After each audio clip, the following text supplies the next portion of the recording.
Bonjour à toutes et à tous. Nous allons continuer le cours de géographie de la population, cette fois en s'intéressant au thème des migrations. Et les thèmes des migrations, c'est un thème qui est vraiment important quand on s'intéresse à la géographie de la population. Déjà, parce que les migrations, c'est des déplacements de population, hein, donc ça concerne pleinement les questions de peuplement et de population. Et les migrations ont des conséquences, en fait, que ça soit sur les dynamiques démographiques, par exemple sur la croissance démographique de certains espaces, sur les structures démographiques qui vont modifier, par exemple, la structure par âge ou la structure par sexe. Et puis, les migrations, c'est aussi un enjeu géopolitique international important, notamment les migrations internationales, puisqu'il y a des enjeux politiques, économiques et culturels, hein. Et même s'il faudrait beaucoup plus de temps pour parler de tout, on va essayer un petit peu de voir le sujet, de voir comment les migrations sont intéressantes en plusieurs points. Déjà, en faisant le point sur une situation mondiale, ce sera notre première partie, sera de faire le point sur la situation mondiale, de voir ensuite, les relations entre les États et les migrations et notamment à travers 3 grandes catégories, d'États concernés par les migrations. Les pays de destination, les pays de départ et les pays de transit, hein, même si un même pays peut être dans plusieurs catégories. Et enfin, nous allons nous poser un petit peu la question de comment expliquer ces migrations, modèle théorique, on va dire, comment se construit un projet, de migration, hem, voilà. Alors il y a d'autres thèmes qui auraient été intéressants, par exemple sur l'expérience migratoire, les conséquences et cetera. On ne pourra pas tout aborder, mais déjà ça nous permettra de cerner un petit peu le sujet. Donc, pour commencer par la question, de la situation, mondiale, hein, pour placer un petit peu, les définitions d'abord, on va définir les migrations comme un changement de lieu de résidence pour un individu, pour une durée supérieure à 1 an. Alors bien sûr, il n'y a pas une différence très forte entre une migration qui durait, 364 jours ou 366 jours, hein. 1 an, c'est un chiffre qui a été placé de manière arbitraire, dont l'objectif en fait, c'est, de faciliter les statistiques et les comparaisons. Mais voilà, ce changement de lieu, c'est donc un type de mobilité et j'ai aussi besoin de faire un petit rappel de vocabulaire entre émigration, immigration. On va parler de migration pour une mobilité de manière générale. Du point de vue du pays de départ, la migration est considérée comme une émigration. Donc c'est une sortie du pays de départ. Alors que du point de vue du pays d'arrivée, de destination, il s'agit d'une immigration, une entrée, quelqu'un arrive. En revanche, c'est important de se dire que, l'expérience de ce qu'est une migration, ça peut pas se résumer à un point de vue. Ça peut pas se résumer seulement à celui du pays de départ ou du pays d'arrivée. Donc on va pas étudier des émigrants ou des immigrants, on va globalement étudier des migrants, hem, qui sont voilà des personnes qui connaissent, la migration du début jusqu'à la fin et donc voilà, ça c'est un point important. Une migration, elle peut être soit définitive, s'il n'y a pas de retour au pays d'origine, soit temporaire. Et ça, le fait que les migrations soient temporaires, ça ajoute un type de migration particulière qui sont les migrations de retour. Une personne qui quitte son pays pour s'installer dans un autre pays peut très bien y retourner plus d'un an après. Et dans ce cas-là, on est sur une migration temporaire. Autre point, une migration peut être internationale ou intérieure. Donc elle est internationale quand il y a un changement de pays, mais elle est intérieure quand il y a un changement de lieu de résidence à l'intérieur d'un même pays. C'est un point important parce que les migrations intérieures, en fait, sont beaucoup plus importantes que les migrations internationales. Il y a beaucoup plus de gens qui se déplacent à l'intérieur de leur même pays que, de personnes qui changent de pays. Toutefois, on a tendance à beaucoup plus, étudier les migrations internationales parce qu'elles ont des enjeux, géopolitiques plus forts et des statistiques, en fait, qui sont, parfois plus faites par les pays d'arrivée et donc c'est des objets d'études, en fait, qui sont plus étudiés que les migrations intérieures. Donc dans ce cours, effectivement, hein, vu qu'on a en plus une vision, mondiale, on va majoritairement étudier des migrations internationales. C'est pour ça que je vous donne la définition d'un migrant international, d'après le département de la population des Nations unies, hein. Ce département définit un migrant international comme une personne née à l'étranger, installée depuis au moins 1 an dans un autre pays que le sien. Donc on revoit la durée d'1 an. Si on regarde cette carte, hein, qui présente les flux migratoires dans le monde, On voit que, enfin, en tout cas, je vous le dis, mais si c'est pas clair, mais si on regarde un peu les chiffres, en fait, une idée importante, c'est que la majorité des migrants dans un pays viennent de la même région. Par exemple, la majorité des migrants, des gens qui vivent dans un autre pays que celui d'origine en Amérique latine, viennent d'un autre pays d'Amérique latine et c'est vrai aussi en Europe, hein, c'est vrai dans, la grande majorité des régions du monde et ça a un concept qui s'appelle celui de régionalisation des flux. On a à la fois une mondialisation des flux migratoires, il y a de plus en plus de facilité à se déplacer dans le monde entier, mais il y a aussi une régionalisation des flux, c'est-à-dire que les systèmes migratoires, ils s'organisent en majorité dans une même région du monde, avec des échanges hein, entre les pays de départ et les pays de destination, mais qui sont dans une même région du monde. Donc voilà pour quelques concepts autour de la question des migrations. Maintenant, il s'agit de voir les principaux chiffres, sur les migrations pour placer un petit peu, la situation en chiffres. Une des choses importantes, c'est de savoir que les migrations, c'est un phénomène qui est ancien, hein. C'est pas nouveau que les gens changent de pays ou de région, mais là, on va rester sur les migrations internationales et ce qu'on voit, c'est que ces migrations, même si elles sont anciennes, elles deviennent de plus en plus importantes au cours du 18e et encore plus au cours du 19e siècle. Pour donner, une idée, au début du 20e siècle, les migrants internationaux, ils représentent 5 de la population mondiale. C'est plus qu'aujourd'hui. Là, on va regarder un petit peu les chiffres, récents. Ici, je voulais vous montrer un graphique, qui montre le nombre et la proportion de migrants internationaux recensés dans le monde depuis 1990. Donc là, on est sur une période récente, hein, sur les à peu près les 30 dernières années et là, sur les 30 dernières années, on constate une augmentation. Donc voilà, là, on est sur une période d'augmentation des flux migratoires, hein, même s'ils ne sont pas à leur maximum. Et si on regarde, les chiffres les plus récents, donc ceux que ceux pour 2020, heu, on a environ 281 millions de personnes qui sont donc, nées, qui vivent dans un autre pays que celui dont elles sont nées depuis plus d'un an, hein. Ça concerne 281 millions de personnes, ce qui représente 3,6 de la population mondiale en 2020, hein et on l'a vu avec une augmentation.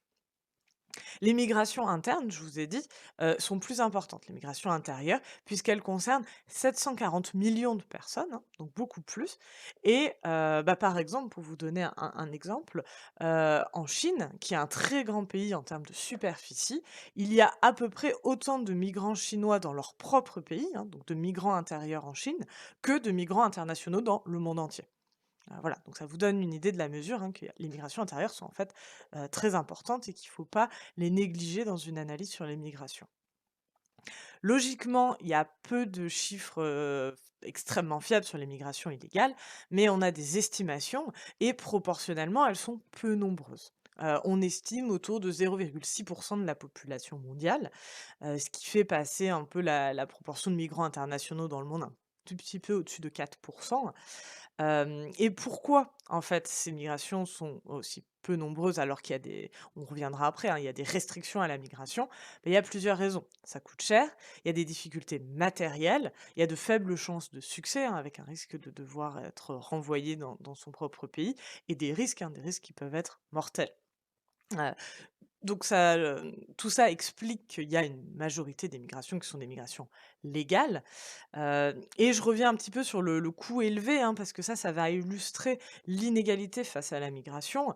Ce sont jamais les plus pauvres qui migrent, parce qu'en fait, ça coûte cher de migrer et ça coûte encore plus cher, en fait, finalement, sur une migration illégale, que sur une migration légale et donc le fait que ce ne sont pas les plus pauvres qui migrent, c'est intéressant parce que c'est vrai non seulement à l'échelle nationale, dans un même pays, ce sont les familles aisées ou d'un niveau de vie intermédiaire, mais pas les plus pauvres, qui peuvent envisager une migration. Mais c'est vrai aussi à l'échelle régionale, donc à l'échelle d'une région du monde. Par exemple, la région du monde où les revenus sont les plus bas, c'est l'Afrique subsaharienne. L'Afrique subsaharienne fait partie des régions où il y a le moins d'émigration, moins de 2 de la population est émigrée. Donc vous avez, voilà, faut il y a des fois une vision, à tort que c'est, les plus pauvres qui migrent, mais en fait ce n'est pas le cas, ni en termes dans un pays, ni en termes de région du monde. Si on regarde les grands groupes de migrants internationaux, alors je vous ai remis la carte des flux migratoires, mais je vous ai mis aussi, une petite carte sur, on va dire, bon les statistiques, de 2017 sur les échanges entre les grandes régions du monde et ce qu'on voit, c'est que les flux de migration les plus importants, c'est ceux qui ont lieu, du sud des pays du sud vers le su les sud les pays des sud, c'est le terme qu'on emploie pour parler des pays qui ont un niveau de vie, on va dire, à revenu intermédiaire ou faible. Ça correspond aux pays qui sont, soit en cours d'industrialisation, soit récemment industrialisés, hein, par opposition aux pays anciennement industrialisés ou dans l'ancienne catégorisation, hein, même si elle est critiquée, les pays des Sud, c'est les pays en développement et émergents et les pays des Nord, c'est les pays, anciennement, développés.